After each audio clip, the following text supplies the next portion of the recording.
also had a telephone conference this morning with the Ministry of Public Health, Wellbeing and Sport. And while organized differently, our emphasis, of course, has been on sport. And they reached out to us to discuss further partnership. It was a telephone conference that included the representation of the Netherlands Olympic Committee, the Johan Cruyff Foundation, and they've expressed and confirmed their assistance with our sports facilities and repairs needed there. But the Ministry of Sport actually also said and asked us whether that collaboration and support should be further expanded. So that's definitely sincerely appreciated and welcomed. Of course, we would need to do everything in our capability to indeed repair our sport facilities, as I've emphasized in the various press conferences held last week. We need to do more in sports programming, but in order to do so, we need to ensure that our facilities are back in order. In the community, people who are not legally, do not have legal status, they also have houses that build without proper planning, in other words, not being checked by VROMI. And these people, well, I have met some ladies that have children also, which they don't have no status. I mean, this is recovery. I mean, of course, and they are human beings. They are people who actually, let me just speak plain enough, that people who are illegal on the island, people who have built illegal houses. How do your government and your office fend for these people? How they comes in? Thank you, Lyndon. You know, look, immediately after Irma, there were discussions about, in the recovery process or the emergency phase, you know, how do we treat people who are here without the proper legal status? And fact is, in that point, it was a humanitarian crisis. We helped everybody who was here on the island, regardless of what their legal status is. As the country moves forward and we start putting structural solutions in place to help our people, there's only a limited amount of resources, there's only a limited amount of space in the shelter. They're still, by the way, working on finishing some portions of the shelter, so there will be more rooms coming available, but there's simply a limited amount of space. And priority has to be for the people who reside here legally, right? And that phase of that humanitarian support at some point has to come to an end. Of course, we have to treat everybody always with decency and according to the law. But the fact is, if you are not here living legally, you either need to get yourself legal or you need to move somewhere where you are legal. We don't have enough space or resources to take care of our own. And it's just as simple as that. And the same question, did any analysis did so far to find out how much, I mean, after the hurricane, how much people are not legal on the island? Did you have any? The Ministry of VSA has not conducted such a survey, but I can tell you that, unfortunately, when the inspectors from SZV and when the labor inspectors go out, they are still finding far too many people that are non-compliant. That may be legal status, but certainly as well we're finding that people are working without being properly registered in terms of paying their taxes or their social premiums. And for government, this is a fundamental problem, as government is looking for revenues to maintain basic functions.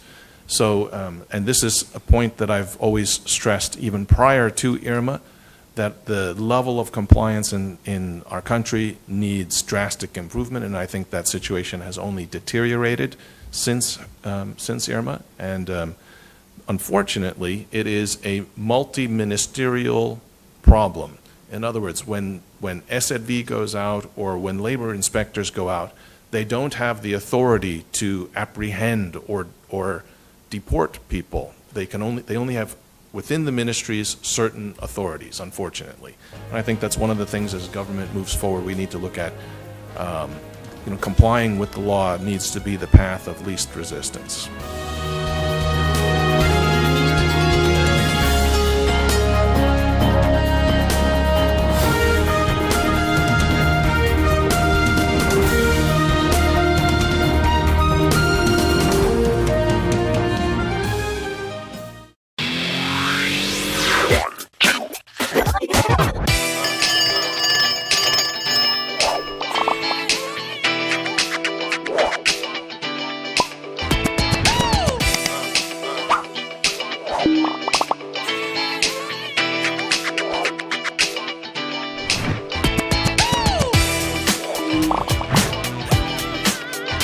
SXM, connecting you.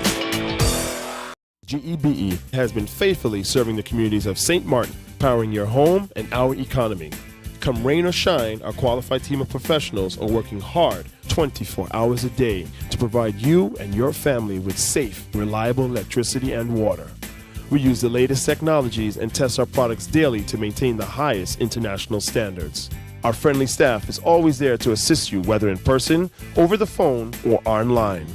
We are committed to constantly improving our products and services, making them more efficient, effective, and environmentally friendly to serve you better today and our next generation of clients tomorrow. GEBE, powering a brighter future. Our friend Megawati is here with tips to save you energy. 1. Turn your airco temperature up. 2. Use a ceiling fan instead. 3. Buy energy-saving products. Save some green with NVGEBE.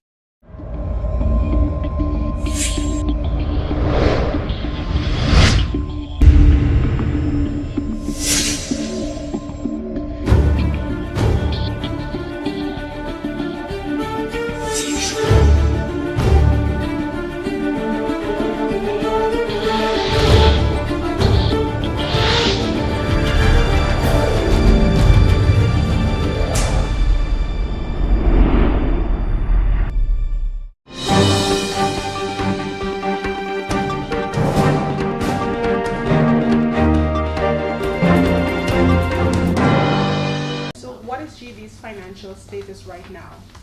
It's tight. Tight, like, can you give us the figures? How is the books looking? Well, if you have lost 1/3 of your revenue, but your fixed costs, all our fixed costs remain, fuel prices will drop somewhat because, of course, we're not producing to the max we're producing, but it is still, how should I say? It is still tight because all your fixed costs you have to pay. And I cannot give you how much. What we did is we had our budget before and after Irma. We have made cuts in capital expenditures based on our budget. We took out 74 million. Based on our operational expenditures, we cut that down with 41. What we are noticing now, even though we cut that budgetary, we realize if we don't make cut in our fixed costs, it will still deplete our funds going forward. So now we have to go make additional cuts. And those additional costs most probably will have to come in your fixed costs, and most of your fixed costs is most of the time your personnel, and those are the areas where you have to. One of the things that has come to my attention, and not once but many times, is that some clients, they're getting their light bill, but very high bill. While there are hundreds of clients, they have light, meters are hooked up, but they're not even registered in the system. They're not even getting a bill to pay. Okay. And this, I'm 100% sure about it. What is GEBE doing to pick up the monies outside? Okay, I must say like this. The overwhelming situation that we have to face is that we have a process of when you have to change meters. So even though they might have placed the meter, administratively they were not placed in the system. But you rest assured the bill will be coming. Because we have people like this month who get a bill now from August up to now. So that will be coming. We're also busy putting a project in place where we're going to reseal all our meters. By resealing all our meters, we will know exactly what the situation is. Because we have meters was out there, but because of the hurricane, they're not functional optimal also. So we have to go, our technicians have to go, but it's a job, it takes time. So they have to do it neighborhood for neighborhood. They'll have to go in, they'll have to open the meter, check everything, and once it sees operation, they'll have to seal it back. So it will take some time, but we will get it. Mr. Chiswick, where are you at with the restoration of electricity out in Martin? We are complete with our restoration. We have some, yes, we are complete. We have some isolated cases whereby, for example, I was in Middle last week. A gentleman approached me, he have no connection. But at one house, way up in the hill, we don't know the connection of the house. He came in, he spoke to me on the street, is listed to be connected back this week. So we have those isolated cases. Some people also came and complain as well too. But we are complete. We can't check every house that is connected or not connected. We inform all customers, let us know if you're out of power still. In that way, we can see who's connected and unconnected. Our restoration, meaning our grid, is intact. Our customer also connected. But of course, we have those isolated cases to deal with. But you also Like have I mentioned situation- before, LB Scott Road, up the cake house up in the back up there, way up in the hill up there, poles fell down. I can't pass go up there anymore. But yet the pole took it back up. Landowners was giving us trouble to plant back poles on their property, next to their property, even though they lease the land to the landowners. We got trouble. At one point, we had to call the police department to assist us because the lady gave a message to his employees. Well, the same lady rent people the land, but doesn't want them off the land now, so using this connection thing as a target. So there's some challenges we had to face, and those are areas we still have people probably out of current. But our restoration is complete. Hurricane season is fast approaching. You spoke of your state of preparedness and what have you been put in place, but do we foresee GB being fully prepared for the hurricane season come June? No, I won't just say we're fully prepared. Our water tanks won't be up to full operation. Our main building probably won't be complete.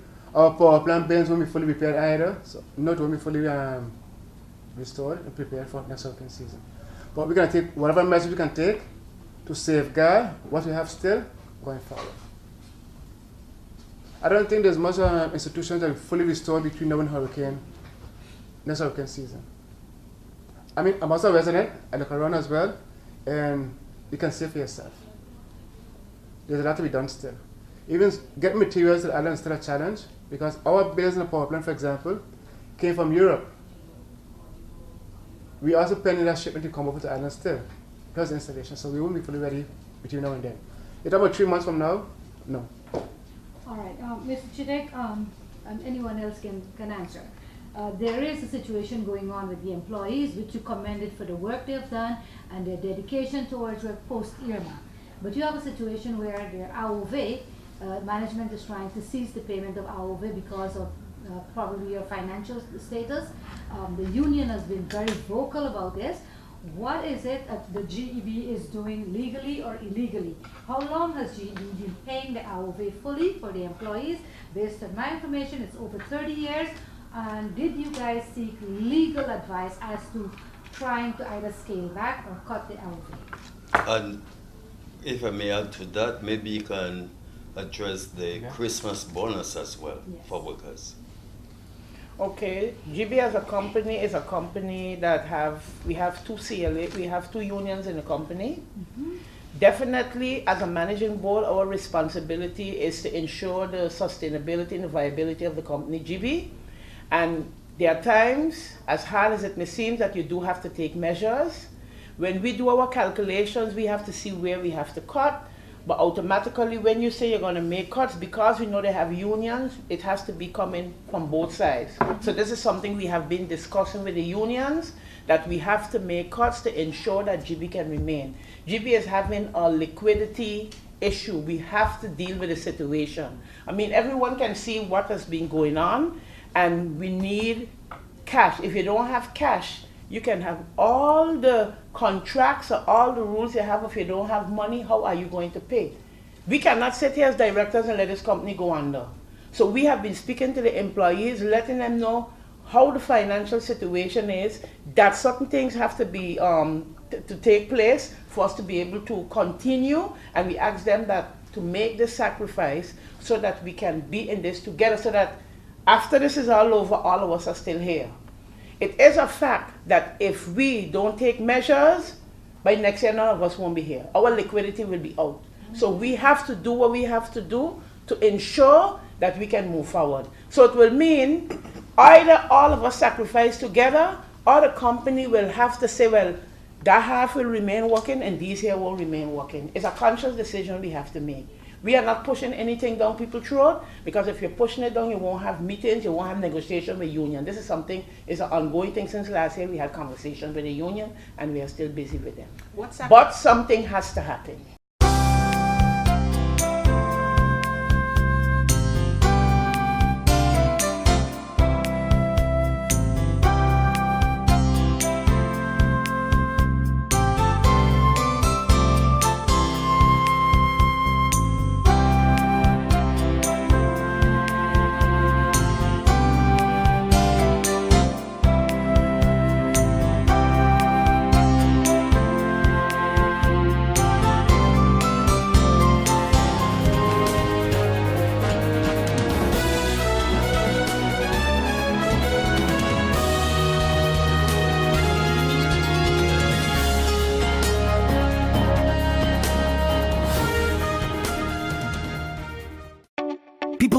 across St. Martin are switching to a more rewarding experience.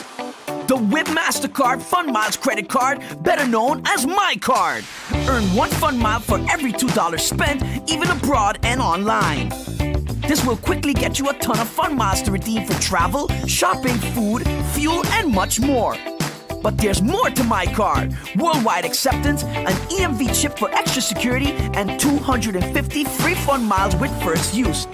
Switch to My Card today at WIB. Fun miles, from within your reach.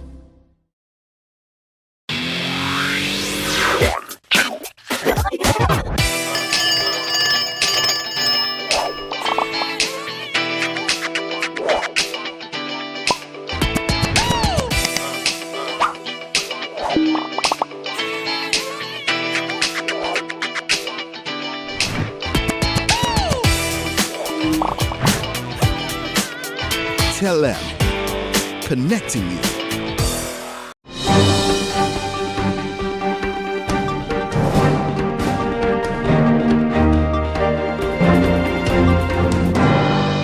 Interestingly, you spoke of the fact that you would start mobilizing your workers, in fact, civil servants. Elaborate a bit more on that, Mr. Shaw, if you may. What do you mean by start mobilizing? Well, when we mobilize workers, it is, in our terms, we are calling meetings. Some of the meetings can start as much as 12 a.m. in the following morning and continue all through 8, 9 o'clock in the morning. You know, some of our meetings can start 1 o'clock in the afternoon and go through the night to the following day and continue. So when we are mobilizing, there was once a media that asked us, when they had austerity measures in the Netherlands and cities, how national would these austerity measures be and or the mobilization be? And we proved to them that as unions, simultaneously, Curaçao, Bonaire, St. Martin, Saba, and St. Eustatius, we were all on the same line with our meetings that day. We even mobilized as teachers' union persons, shop stewards, to go to Saba and Statia at the same time. And on the phone, and that time we didn't have WhatsApp, but on the phone we conducted our meetings simultaneously, because when you mobilize the people, it means you're calling the masses out to hear and to think with you, to discuss with you, and to come up with strategies how to, contra what your employer wants to do as injustice to you. So the mobilization means basically you are going to call out massively your members to be able to discuss, strategize, and then move back forward against the illegal and non-transparent behavior of your employer. How soon do you start? Would be my next question. We would start as soon as unions, we come together and strategize, and as soon as we get the detailed information, we would start our mobilization, because it is not, sometimes people try to do as if the labor movement is dead on St. Martin. No, we are not. We are not even sleeping. We are here, we are vibrant, and we are the ones that are carrying the whole process of against the abuse of the workers, the civil service and the private sector. Because in the private sector, we have a number of ugly practices, abuse that is coming out now after the hurricane. People are using the hurricane to be able to strategically continue with certain things that is against the ILO conventions and against good practice, decent work standards, etc.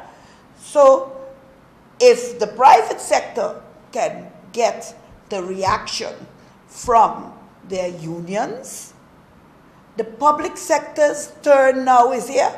We would also have to react and make sure that we defend tooth and nail our serve our public service. So you, as the media, will be updated exactly immediately, because you are an important player in spreading the word in our mobilization process.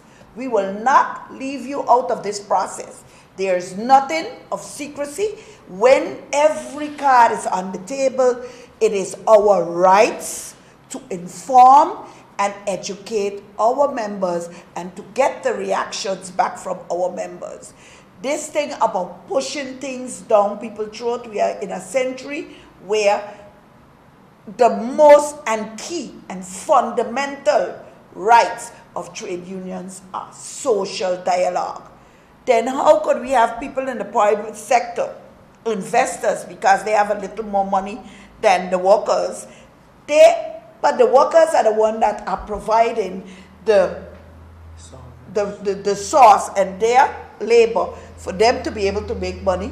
How come it can be that people in the private sector can say, oh, we don't want to have anything to do with the unions. We don't want to have anything to do with the labor office. No, this has to stop. And it means we have to stop it at all levels, public and private sector.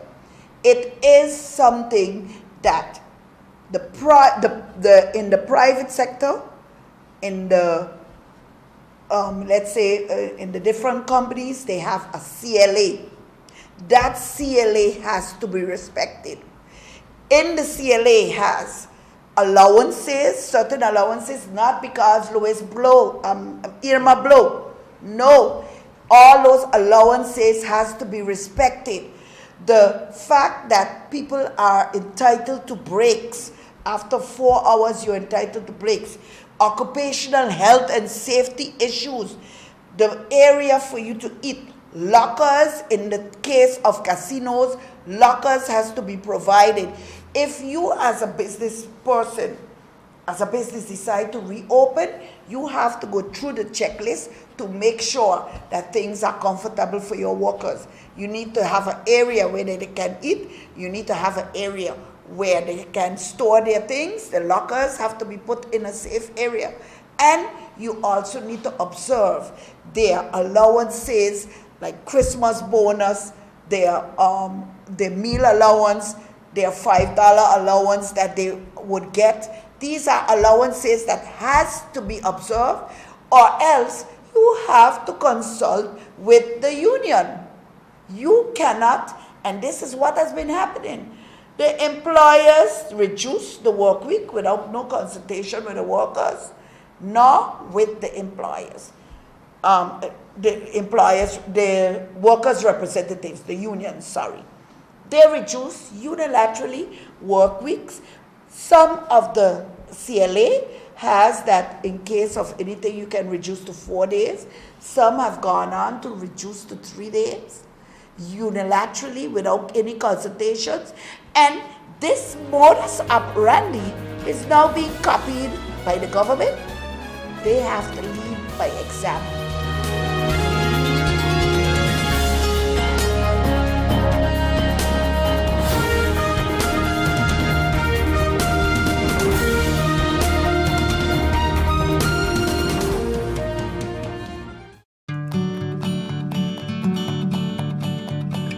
It's been said that behind every door, possibility awaits.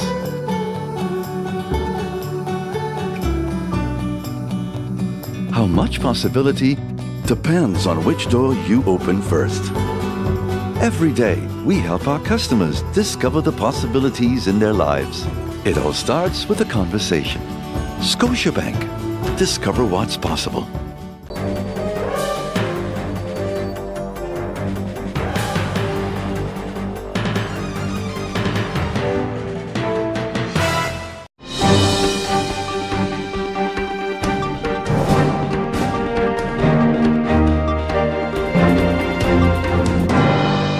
Land, especially domain land, everybody fighting for land these days. Land and St. Martin becoming a priority. And as you said, you was, for what reason, you was trying to go through a process of taking back domain land. And the question will be, when do somebody own domain land? You're making me sound like the real bad guy here, man. You should have done that to the Minister of Vrami who just left. But what I said, and I maintain, the parcels of land that were supposedly given out on the Ring Road land will call for, if that remains in place, it will call for millions of guilders of changes to the Ring Road setup and the water and the sewage piping and stuff like that. So I understand that there is a process ongoing with regards to investigating the possibility of turning them back. I do not have the response yet because that is still ongoing, but I guarantee you that any of those lots that have not been officially transferred will not be transferred